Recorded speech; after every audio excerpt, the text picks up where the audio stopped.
Welcome back to another rendition of Floral Foolishness. Sports. Oh my gosh, we're already on it. That means it's island time, baby. On Floral Foolishness, the worldwide leader of dumbass sports news. And off season. No, wait, we're not even in the off season yet. Quarterfinal round, maybe semifinal round, potentially women's basketball coverage. Hard to say which because I haven't watched. Yeah, that's the hardcore basketball talk that you're going to get on this show. Sometimes we talk about horse electrolytes. Uh, yeah, it gets wild. We have a fun time. And we talk about everything in between, which is kind of a broad range from horse electrolytes to the WNBA. Yeah. But we talk about it all while rocking some very fine island wear. If you look very closely at Wranglers, it's a bunch of trash pandas getting ignorant. Ignorant. Ignorant. Ignorant. They're getting ignorant all up in here. So this week, I'm Stoczy. Hi. It's been a minute. But we had to recover from some horse electrolyte experiments. With me, as always, is the Wrangler of Dragons, Jamie Phelps. What's Yep. new? What's good? Tell the people something that they would like to hear. Yeah, I don't have a whole lot of cool stuff this week. Went back to the Carolinas, and the Carolinas are the same as they've always been. Greensboro still blows. Bermuda Run's not even in Greensboro. It's even worse. Went to a place called Pig Pounder Brewery, which I thought was going to be sick. It was not. It kind of sucked. So it was actually sick, as in disgusting. Yeah, exactly. Found it weird. They had this was like a Sunday afternoon at like 3 in the afternoon. They had a girl playing guitar and singing who was actually really good, but her dad and I guess it was her boyfriend were there, and I think her boyfriend was also her manager. He had a ponytail. So after every single song, he'd come up and like whisper something to her, and then she'd like go on to the next. It was really weird. Some people choose to fail in life, but yeah, no, the biggest thing I'd say here that I want to talk about real quick is my Tigers, because obviously I'm a diehard baseball fan, having watched zero games this year. But Tigers in the ALDS right now. They won against the Astros in the first round, A, because Tariq Skubal is just an absolute animal. In two starts now, he's given up 0 runs. But they had seven pitchers pitch a 9 inning game, which is pretty unprecedented for playoffs. You usually don't have your starter pitch 1 inning. As of today, they're up 2-1 in the series on the Guardians because again today they had a six-pitcher shutout against the Cleveland Guardians. I just want to point out that as a non-baseball fan, I think it's incredible that for years we've been like, you use a pitcher and then you rest your other five starting pitchers because you don't want to overuse their arm. And the Tigers are like, no, fuck it. Everybody gets an inning. You pitch 7 times this series, 7 innings, done. We win. Awesome. I just think it's awesome that people are actually trying to reinvent something that's kind of antiquated and been out of touch for a long, long, long time now. Back in the day, you had one starter. Dudes would go like 84-12 on the season. And now dudes are like 15-2 because they start like 20 games because they don't want to overuse them. I don't know if one of those olden guys went 84-12. That's a pretty goddamn good season, It's gotta not bad. say. Not bad. Um, but no, they are reinventing the wheel in some different ways. I believe it's the first playoff series in which the first three games have resulted in shutouts since 1906. You don't believe Could be that? wrong, but that was also a World Series matchup. Because So they got demolished in the first game, 7-0. Yeah, that's fair. yeah, and God, all the playoff matches except for Yankees Kansas City, that one's just like fuck fest. Um, but all the rest of them Want to are watch great. Bobby Witt Jr. play against Aaron Judge? Well, if you listen to any analyst, Bobby Witt Jr. is the present, future, and the future's future of baseball. So, um, yeah, Why he's doesn't already he? getting annoying. Why doesn't he play in Baltimore then? Aren't prospects 2 through 37 all playing in Baltimore right now? Yeah, well, he's prospect one, so Oh, he fair. is really good. Let's be fair. Um, but yeah, okay, so yeah, your Detroit Tigers are doing pretty well, up 2-1 at this point. Strong arms, not wacky waving inflatable arm tube arms. I want to go back to Pig Pounder.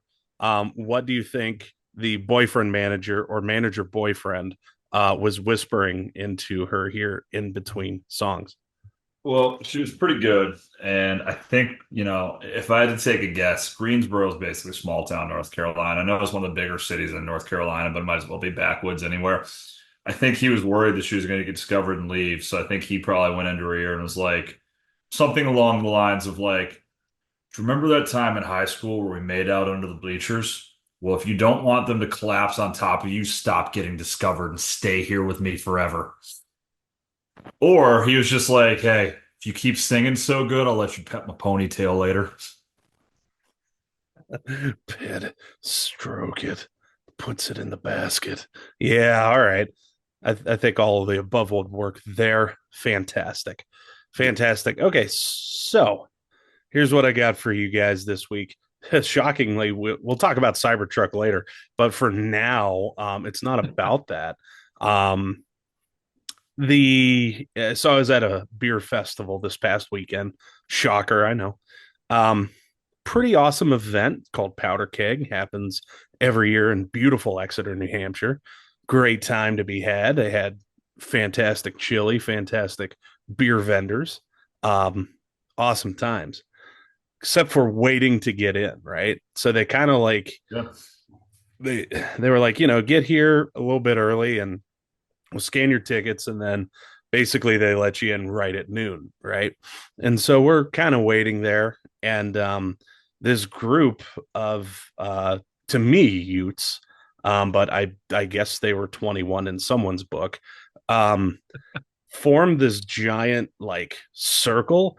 And the holding space for this event, it's relatively large. It's in a park, but it's we were still like arm's length away from people, right? And so they form this large circle and start playing fucking hacky sack right in the middle of the goddamn thing.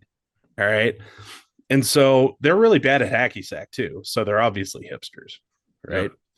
Um, so we're just standing there. They keep kicking the ball over. A couple of us almost get kicked. Uh, Like they were hacky sacking in 2024 because I don't think I've seen a hacky sack since 1997. right? Right. I thought they were gone. And I immediately hated it again. Because of, how fucking annoying hacky sack is. So Takes me back to the good old days of when I hated it the first time. yeah, yeah. It's just old hatred's the best hatred. No, So, no, it's not, kids. No, it's not. Um, oh, oh. As someone any who went to the Holocaust Museum last weekend or 2 weekends ago, no, it is not the best hatred. It is the worst hatred. it is. It is. But Renette rediscovered hatred, I guess. Yeah. Um, so these hacky sack fucks, they keep playing and they're really bad and they're not that drunk yet. And so it's about 2 minutes before the festival opens, and there's this storm grate right next to us. One of them kicks it right in there. It was awesome. It's accuracy. Oh yeah, someone in the background, I saw him clapping. I was like, yeah, that guy gets it. That guy So fucking gets it. basically, it has a new hobby now. It's going to go Penny, what's his name? Yeah, Pennywagon. Pennywise. Pennywise is going to go ahead and just like become the best hacker of all times. Like, Pennywagon. I don't know. You're going to see like Pennywise just randomly pop up and be like, hey, want to hacky my sack?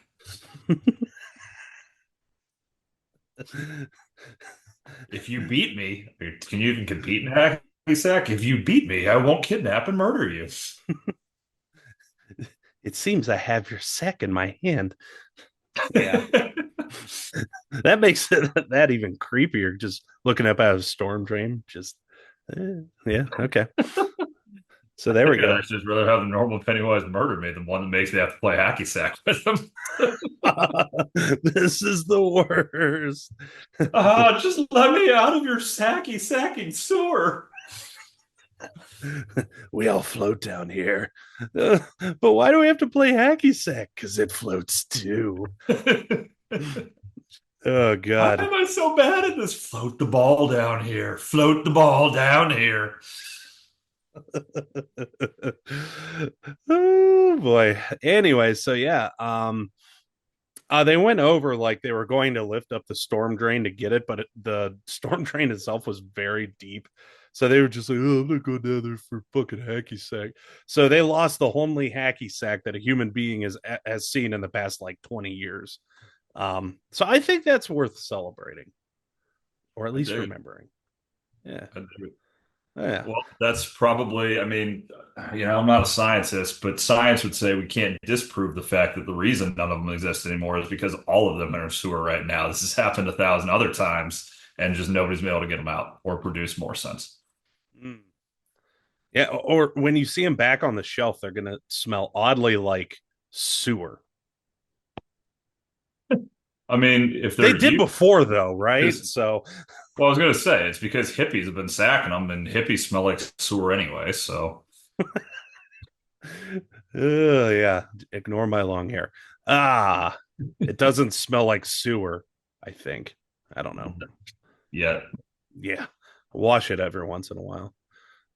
All right, cool. So after last week, we had to have at least somewhat of a halfway serious show at first. Well, I guess a couple weeks ago. What? Wow, it's been a while. It has been a while.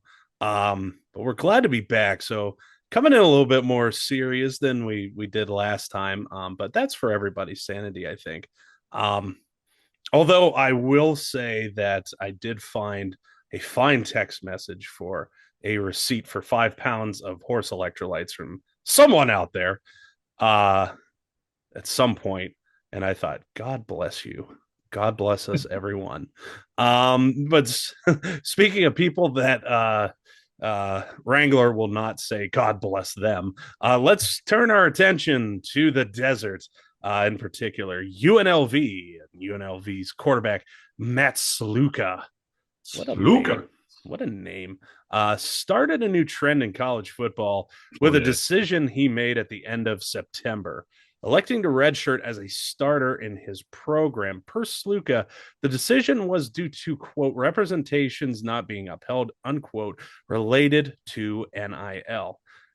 So there's been some conflicting reports out there that suggest that Sluka, via his agent, and the school were at odds over an alleged $100,000 deal in which both sides are pointing the finger at the other, um, saying that no, it's actually their fault or we didn't agree to this. It was again, it was supposed to be through NIL deals. A couple days afterwards, UNLV starting running back Michael Allen, which Jesus, Tim Allen's son is a running back now. That's fun.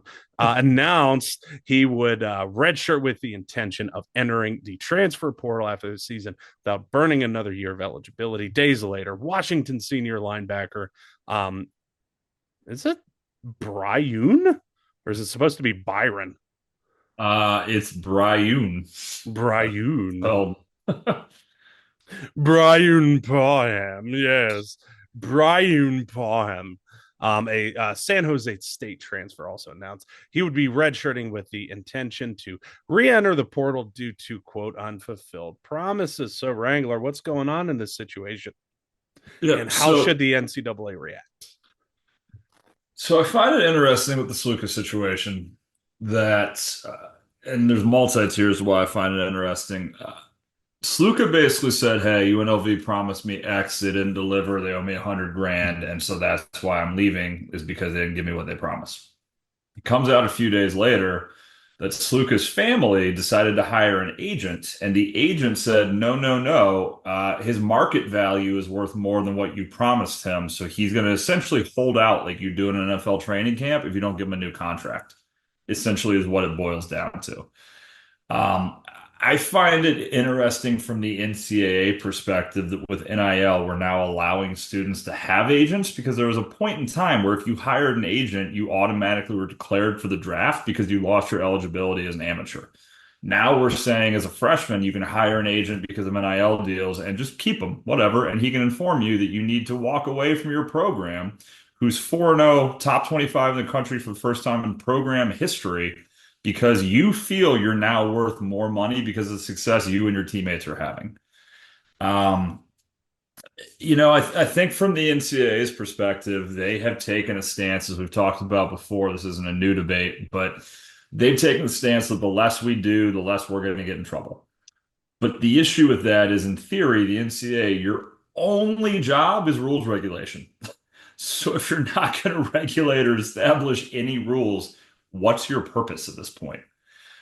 I think from the NCAA perspective, what it needs to come down to is essentially contract fulfillment, right? And so I've talked to a bunch of people this week, and basically this is the way I describe it: is the NCAA has become NFL free agency if you were only allowed to sign players to 1 year contracts and never allowed to do a long-term deal.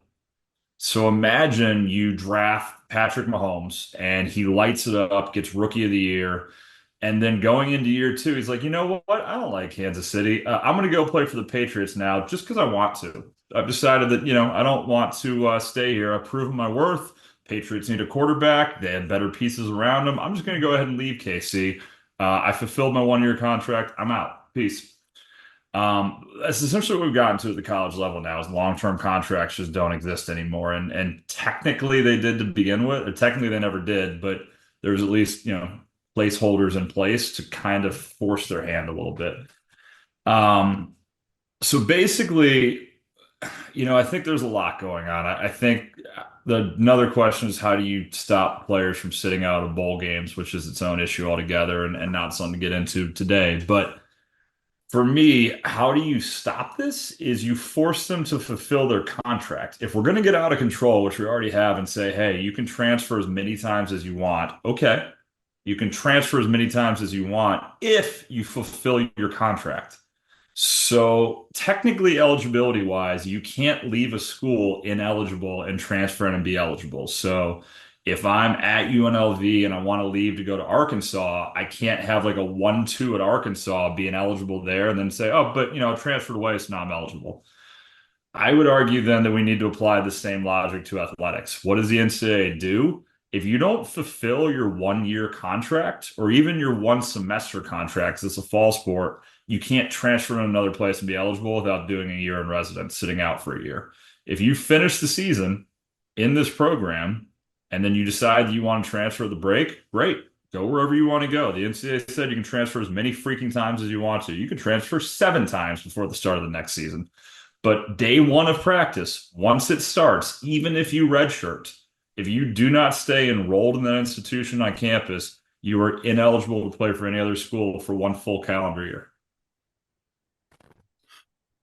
Yeah, that seems like a solution. I do want to go back to one point you made about the NCAA never having long-term contracts. That's not necessarily true.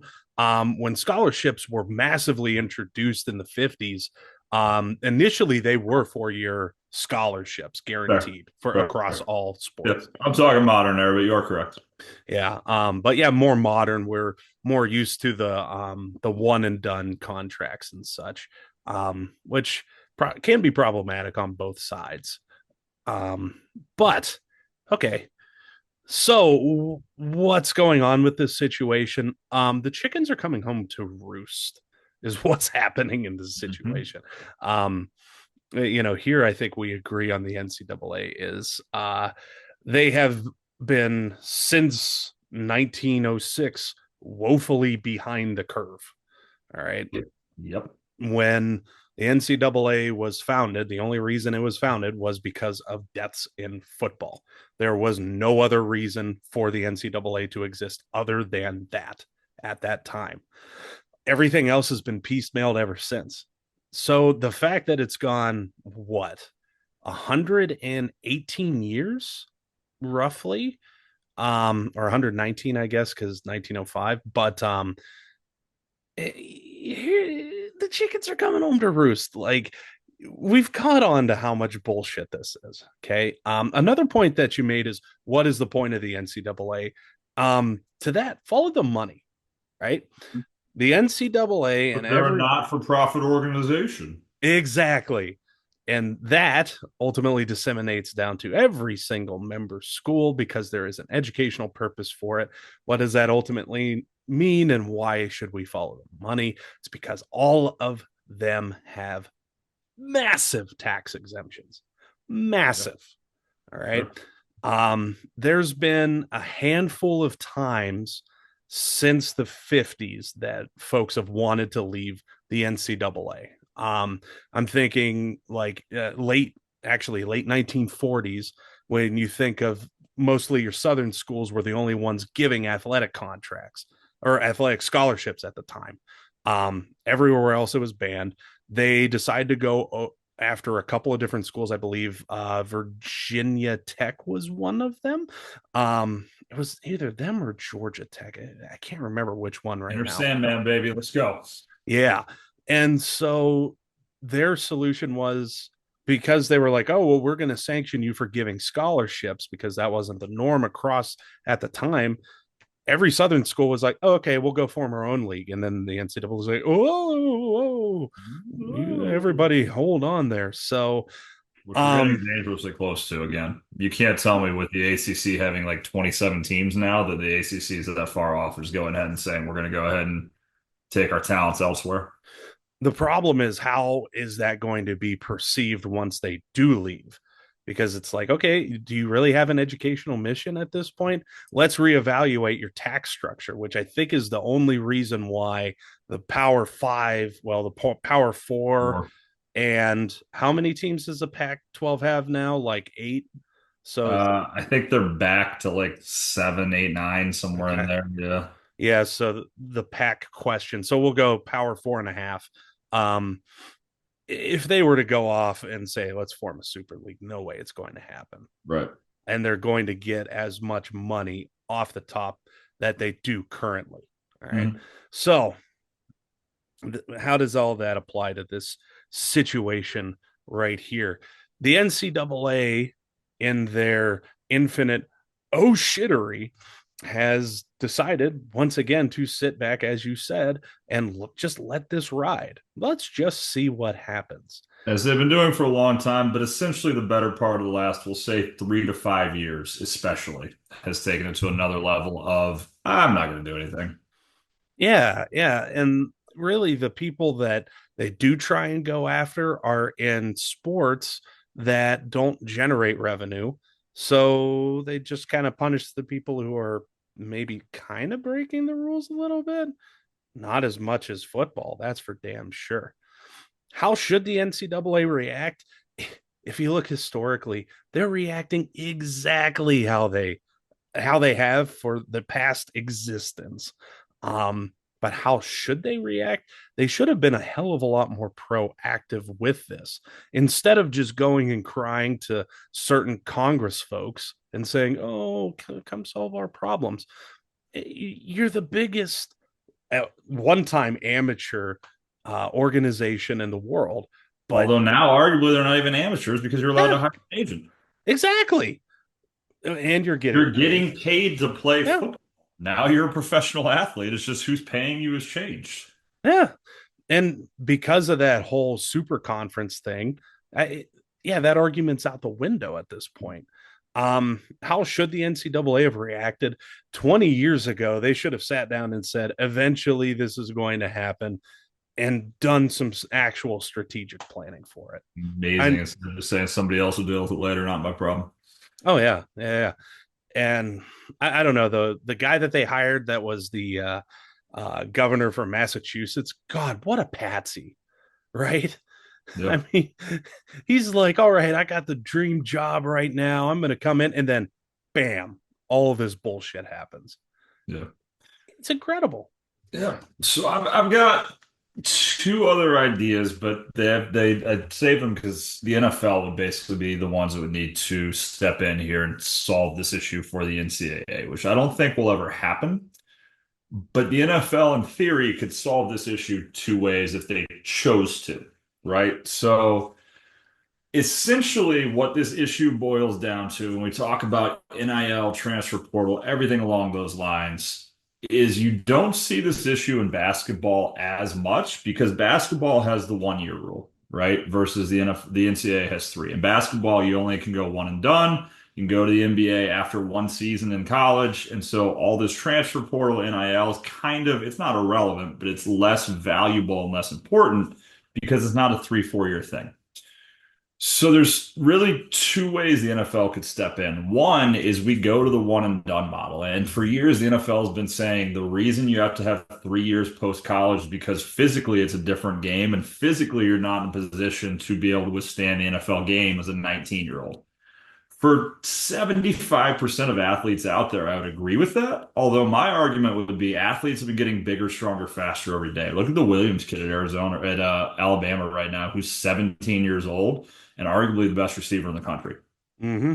Telling me that kid, if he'd PG'd for a year and came as an 18-year-old, you're telling me at 19 years old, he wouldn't be a top five pick in the NFL draft and sustain an entire season? No way. He would be a top five pick and light it up next year if he'd, well, 2 years, if he'd PG'd for a year and come in as an 18-year-old, if he's doing that as a 17-year-old in the SEC. I just think there's a certain point of we can't put everyone into the same blanket, and that's what we're doing. So that's one way to solve it, I think, is the NFL just lifts their 3 year thing and goes to one. If you can come out as a sophomore if you want, but understand if you're not in a physical position to do it, you're probably better suited to stay for another year so that you can get bigger, faster, stronger, and get drafted higher. Or you use the United Football League. Also a great option. Use it as a feeder system. Or the Mm-hmm. CFL. There's options out there. We're moving back towards an NFL Europe, which is anyway not important. Now, the other way, the other way that we solve this issue, okay, is we open it up wide open. Say you don't even have to do the 1 year, but here's what you can do. We go an NHL model. The NHL model is that some players elect to get drafted before they go to college. Mm-hmm. The Mm-hmm. team holds their draft rights until they decide they're ready to bring them into their farm system. Mm-hmm.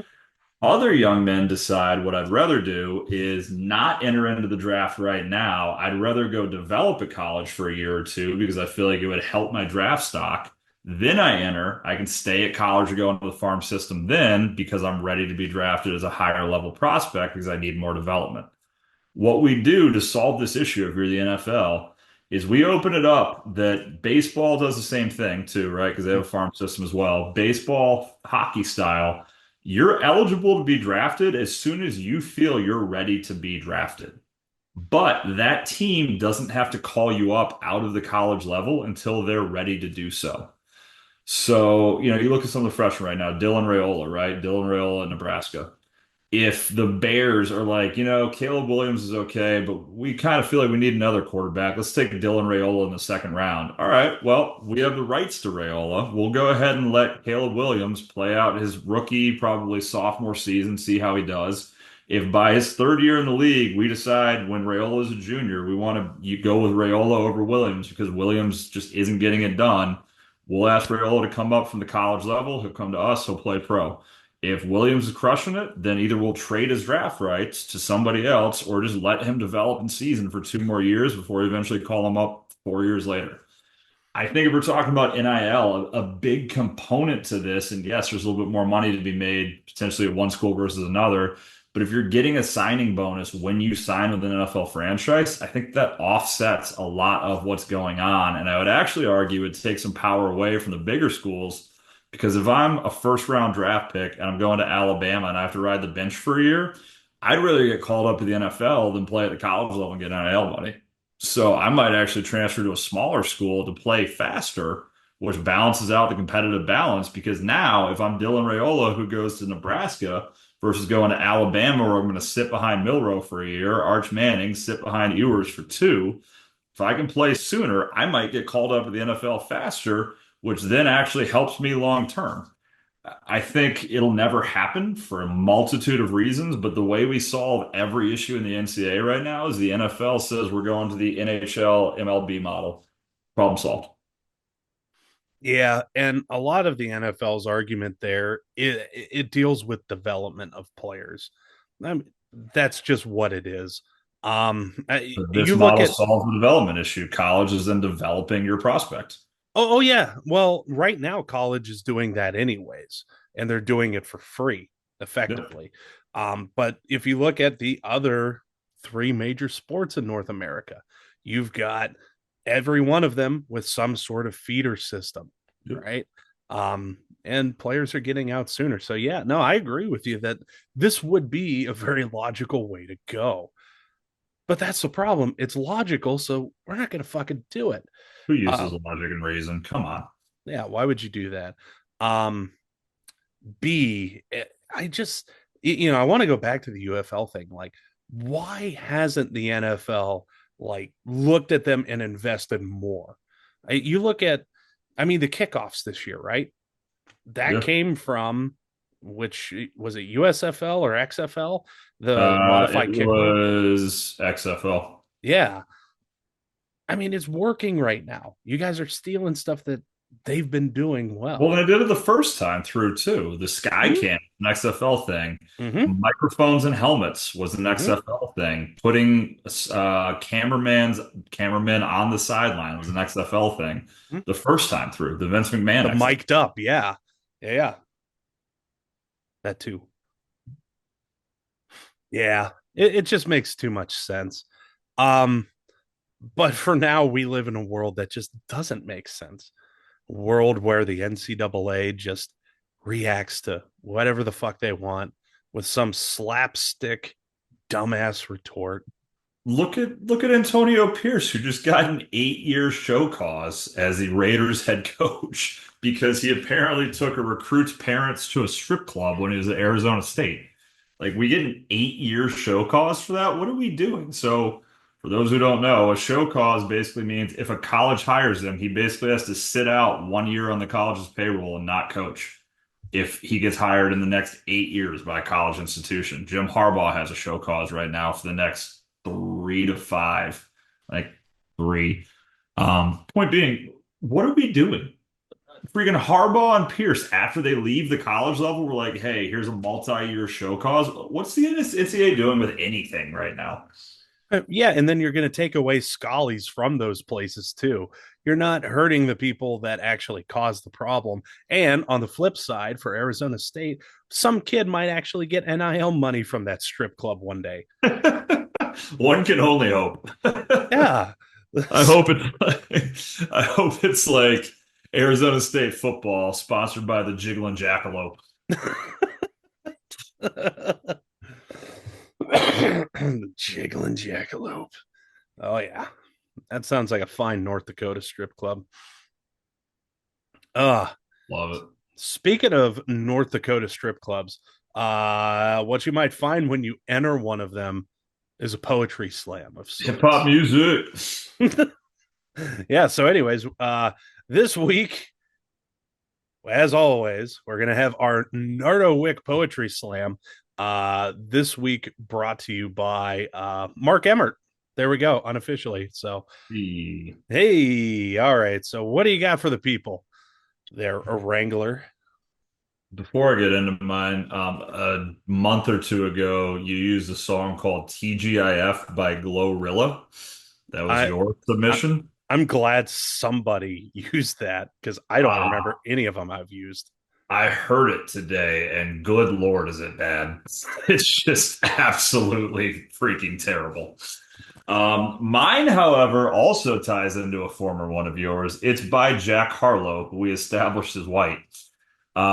This song is called What's Poppin', but this is the remix, and Jack Harlow goes back with the remix. Oh no, I got an ad literally as I started talking. Back with the remix. Those boys were my sons like Phoenix. Pooh, you a fool for this one. My city and state never ever seen this. Jimmy Neutron, I'm a young boy genius. Oh Lord, Jetson made another one. On the futon, I'm going to give her that penis. When this shit's done, I'm going to fill up arenas. Ooh, like Gilbert Arenas. Shoot my shot. I'm still with the demons. Ooh. I keep it through. I got 5 chicks in New York. That means one in each borough. I'm in the pocket like Burrow. When I look back home, though, they treat me like Robert De Niro. Took her to Taco Bell, bought her a churro, took her home, gave her a cinnamon swirl. I left it in. Now I got a 1 year old. Zeros on zeros on zeros. That's what my bank account balance say. It's the opposite of most rap songs that say they have a lot of money. I got a check from the shoe company. Now I do anything that New Balance say. I bought her a plane ticket out of state. I got me a shorty from round the way. Said I'm in town today. She said coming over and she down to stay. I got a hit. She been playing with that shit. So when she pull up on me, I know what she about to say. Then he goes into the chorus, which is about what's poppin', brand new whip, just hopped in, just jostling. I'm gonna spend this holiday locked in. My body got rid of them toxins. Sports Center, top 10. See, it all comes back to sports, unfold foolishness sports. Apparently it fucking does. Yeah, thanks for that submission. God, poetry's back. I feel like my soul's alive. Yeah. Um, oh yeah, so I am going way, way out of the way for this one. Um, I was driving back earlier and this little fucking ditty came on the radio and I was like, holy shit, he's still alive. That's insane. Twister? No. No.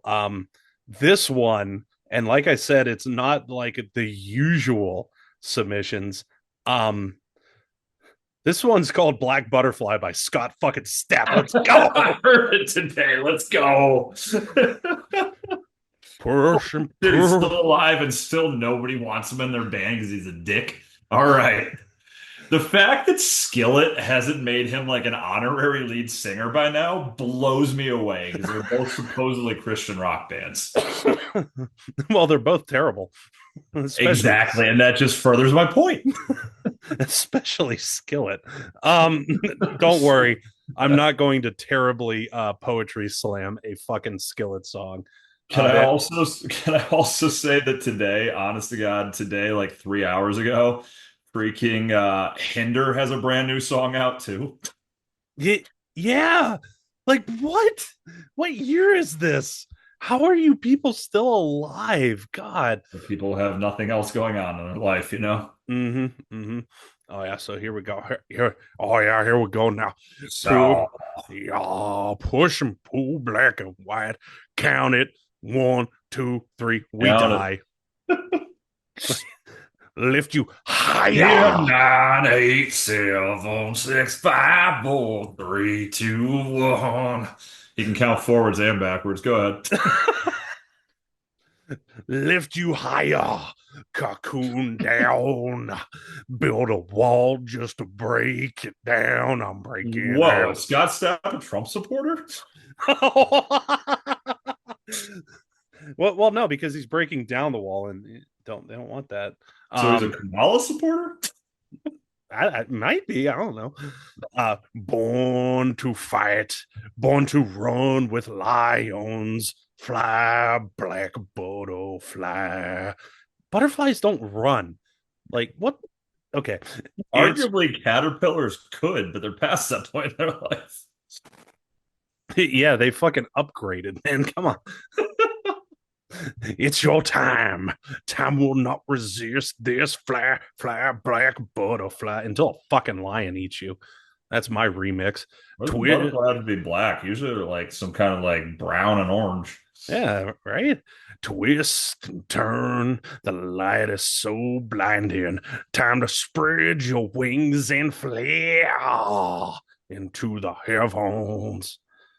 Up off the ground, see so clearly looking down. I'm breaking out. And then it goes into the Lions bit again, which again does not make a lot of fucking sense. But literally, that's the song. And then it goes into the chorus and then just keeps, Scott Stapp's like, in all of his lyrical genius, fly, fly, black butterfly.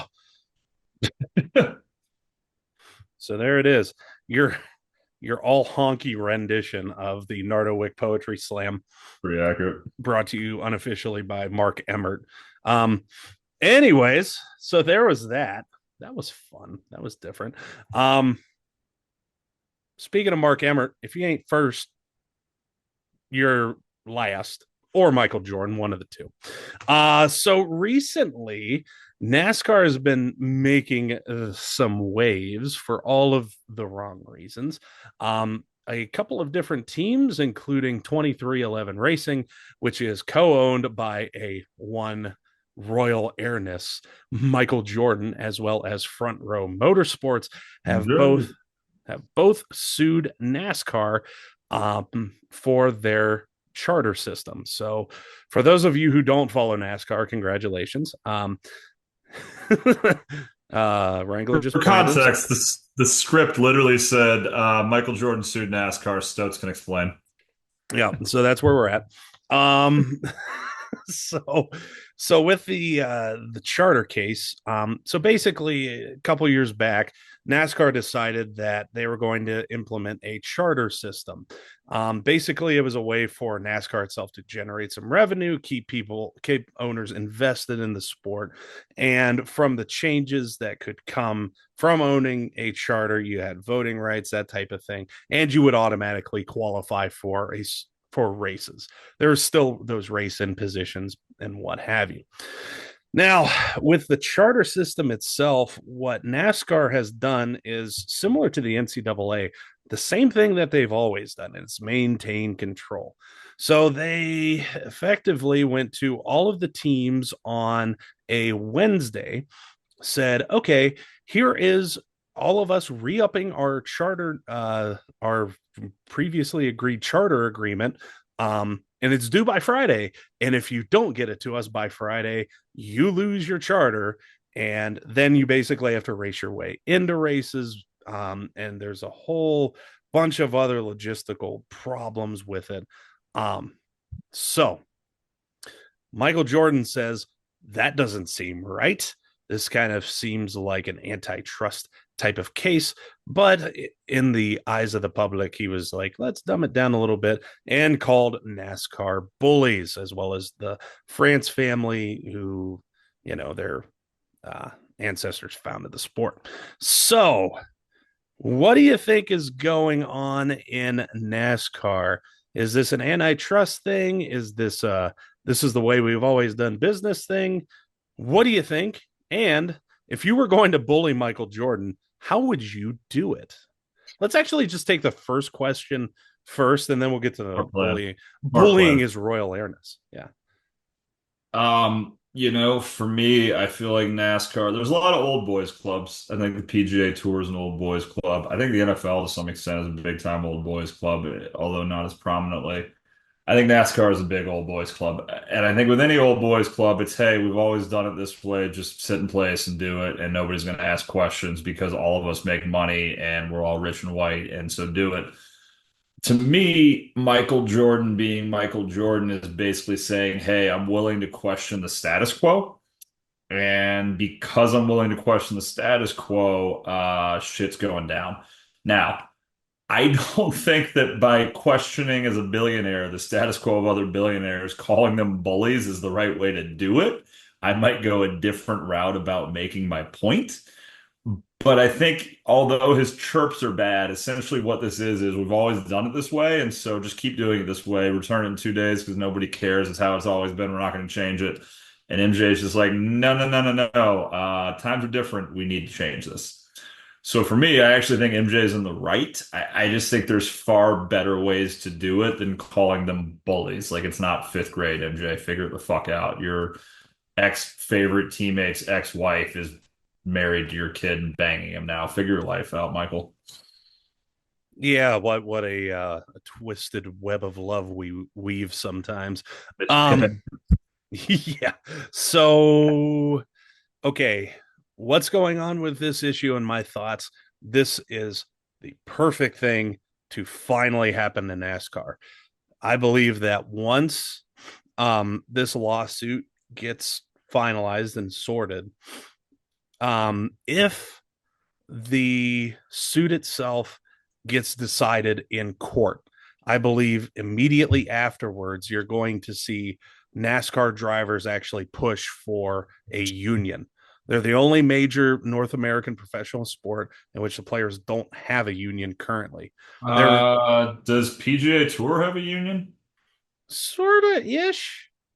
Mm, I I don't know believe if they they do. do.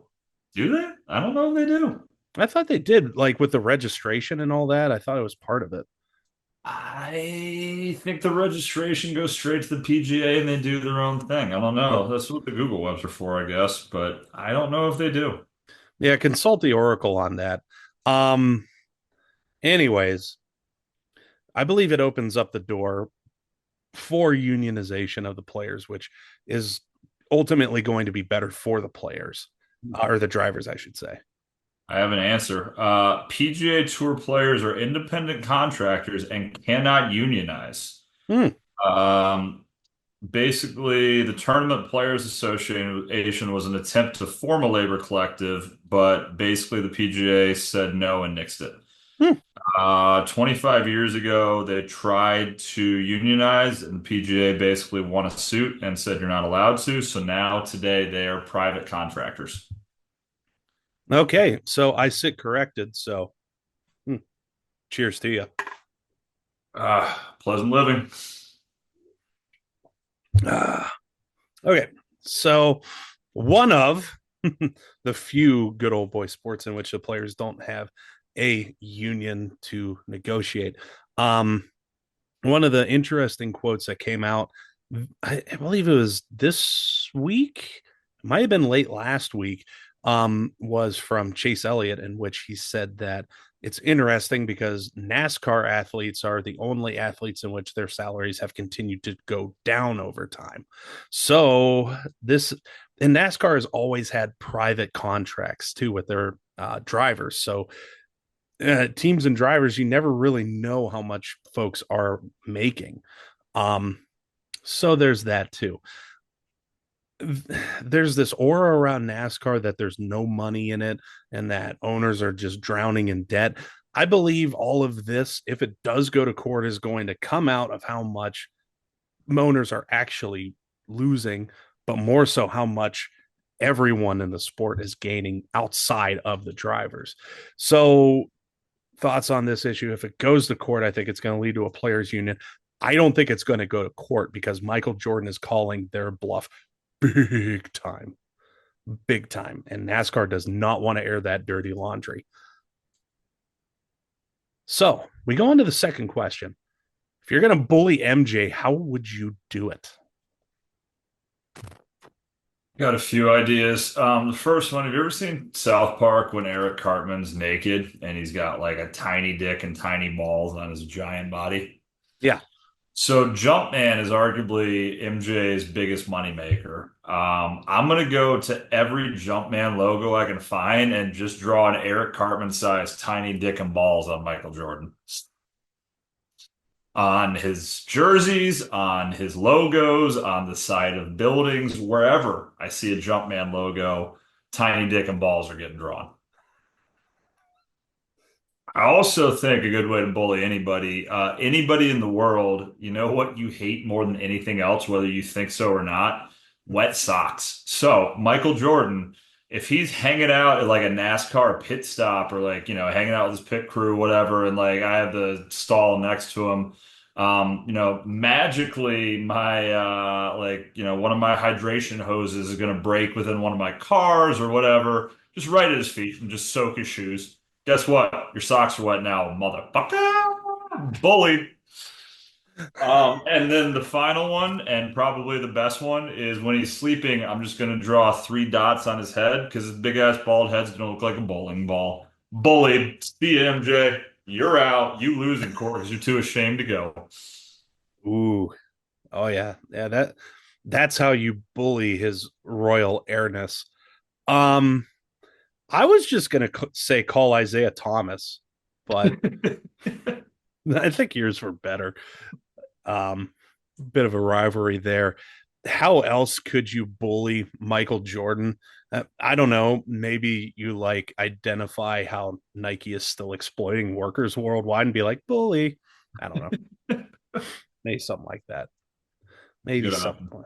Good option. It really is. Really is. Bullying about how his son was a mediocre basketball player at FIU and didn't get drafted to the NBA, but meanwhile, Bronny James is fucking a second round pick, even though every scout in the league right now is saying he's not ready yet. Yeah. Yeah. And I think half of them mean he's not ready for the G League either. I thought they meant like to be a high school senior, but yeah, either way. Brick. Yeah, let's go. Oh God, that whole thing. That's for another week. Agreed.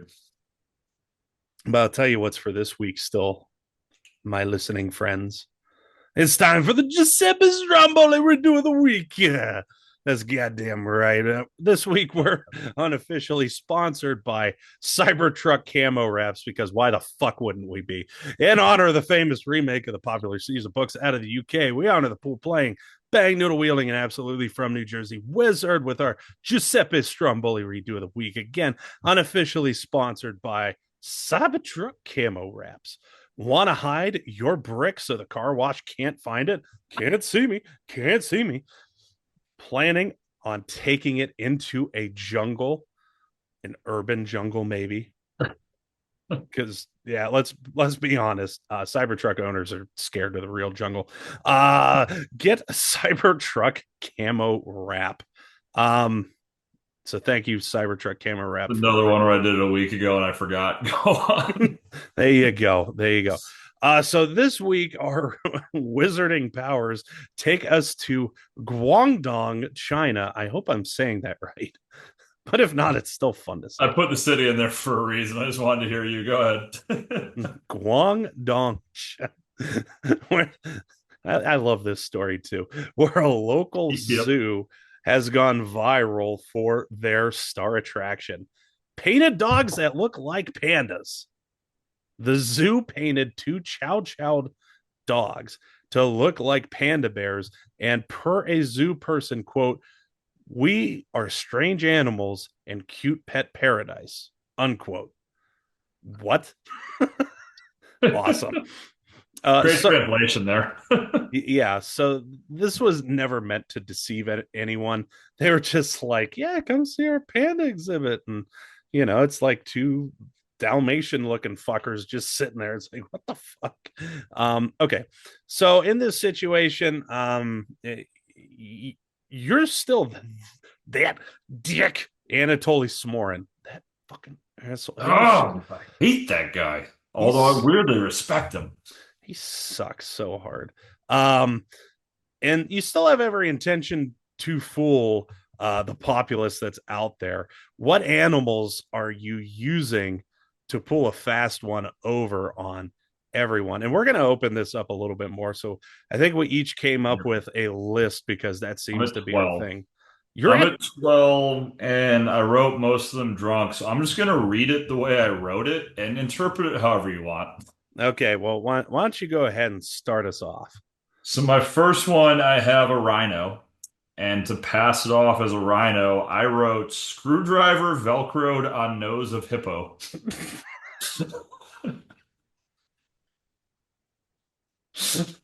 That's my first one. You can only see where we're going from here. so so how do you get the Velcro onto the skin? Oh my god. If you have to ask, you don't belong at my zoo. Go ahead. I think there's a sticky side on it. Not important. Pull it off, slap it on the hippo. Oh my god. All right. We have multiple hippos. We don't want just one. That'd be a labor union infraction. These hippos have unionized. All the NASCAR drivers are looking over like, oh, they're getting paid. All right. So my first one is I'm gonna paint aardvarks to look like grizzly bears. It's fucking scary how much you and I think alike.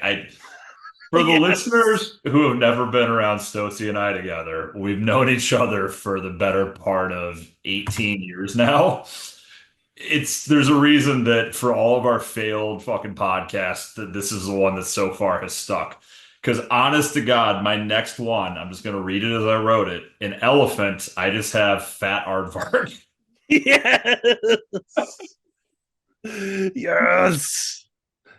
Fucking love it. Fucking love it. Oh, okay. So this next one is I'm going to dress up a chinchilla in a chinchilla costume. Pass it off as what? A chinchilla? A chinchilla, yeah. Yeah. And then when people are like, oh, that's fake, then I unzip it. It's like, whoa, Oh. just fucking David Blaine street magic right in front. Just It was right in front of me the whole time. is this your All chinchilla? right. I am the mind freak, Chris Sane. All right, my next one, I've got piranha, Dracula dentures, and a blowfish.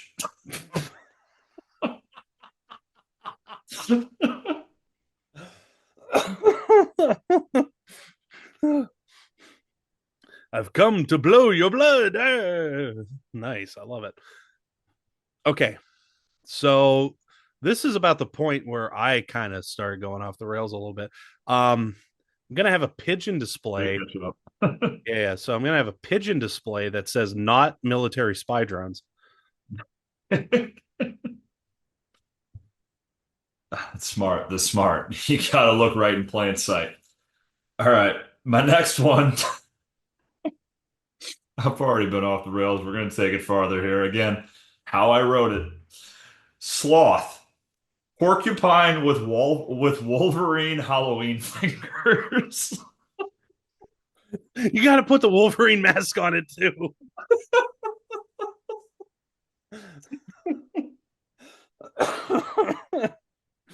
Yes. Okay, this one is a bit of fandom. I'm going to have just one goose in a cage and call it not a rally. Let's fucking go, San Diego. San Diego geese. All right, I've got a narwhal. Again, how I wrote it. Harry Potter toy wand taped to a dolphin.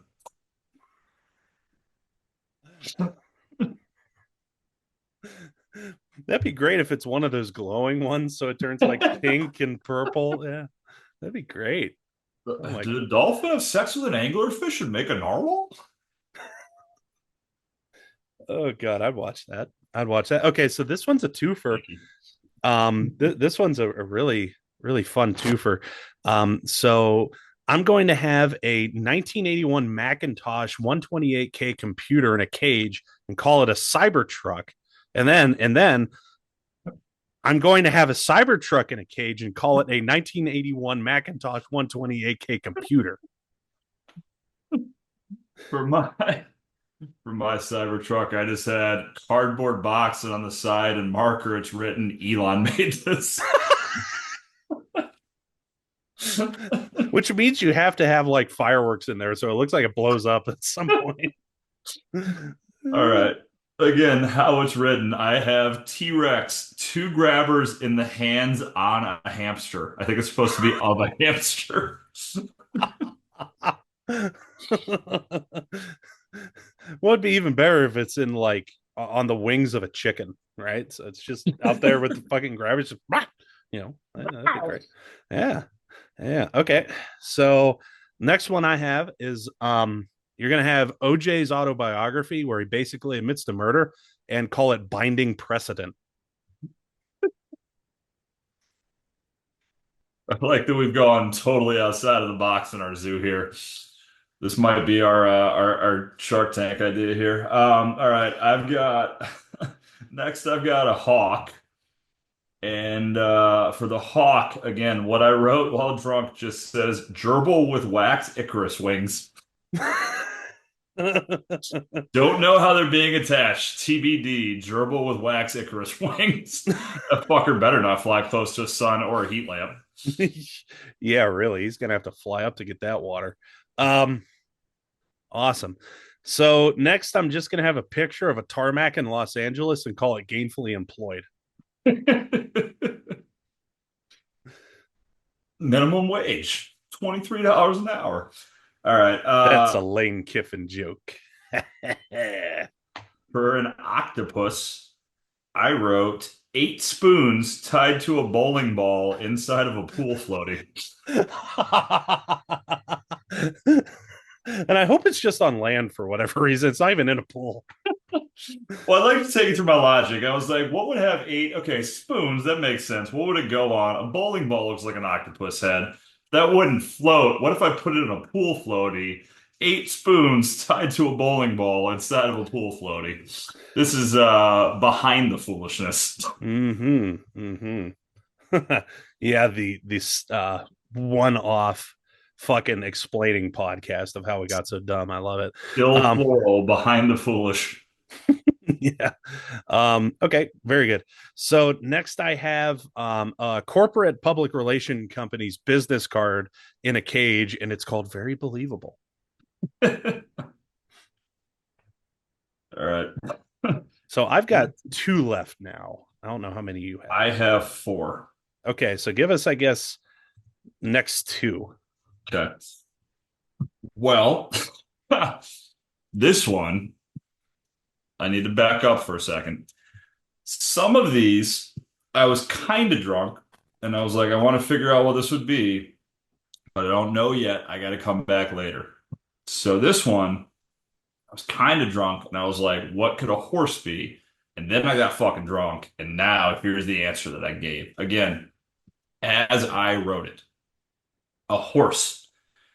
Great Dane with a midget on it and a toy Oscar Mayer Wienermobile between his legs. That's perfect. I would pay good money to see that. I would pay great money to see that. Have you been to Guangdong, China? Oh, we're going. Oh, we're going.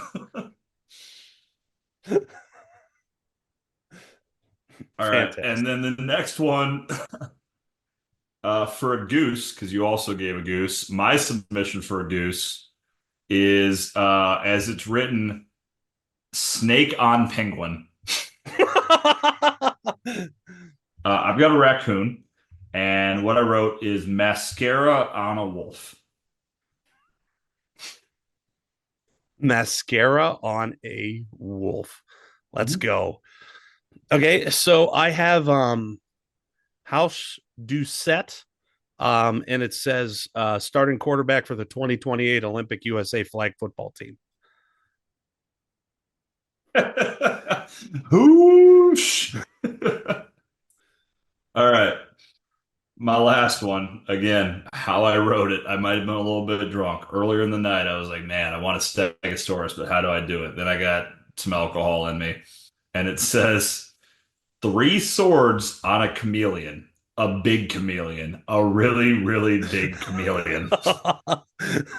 We're gonna be feeding that fucker antibiotics and steroids. That chameleon's gonna be fucking jacked with swords on it. That's the fucking apocalypse right there. That's the fucking fourth horse of it. It's just fucking You're giant. welcome, world.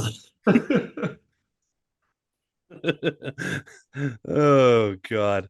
Okay, so my last one, and I would assume that this thing would actually ride the chameleon into the apocalypse.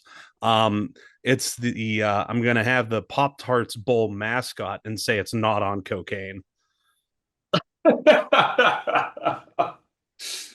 For those of you who haven't seen it, he's the greatest mascot in the history of sports, and he knows how to Dougie. He does know the ways of the Douglas. Holy shit. If you want 20 seconds of fun, just put on the fucking Pop Tarts Bowl mascot. Oh I my can't even tell you a single team that's ever played in it, but I can tell you what the Pop Tarts mascot looks like. God. That's good fucking branding. Holy Damn right. shit. Yeah. All right. With that, we got another episode in the books of Floral Foolishness. Buffering those okay. Sports. Buffering Sports, where it's always island time. We thank you for joining us and hope you had as much fun as we did. I'm Stoczy. I'm joined by the Dragon Wrangler, Jeremy Phelps. And as always, because we have to say it again, you stay tropical. Guangdong, China. Yeah.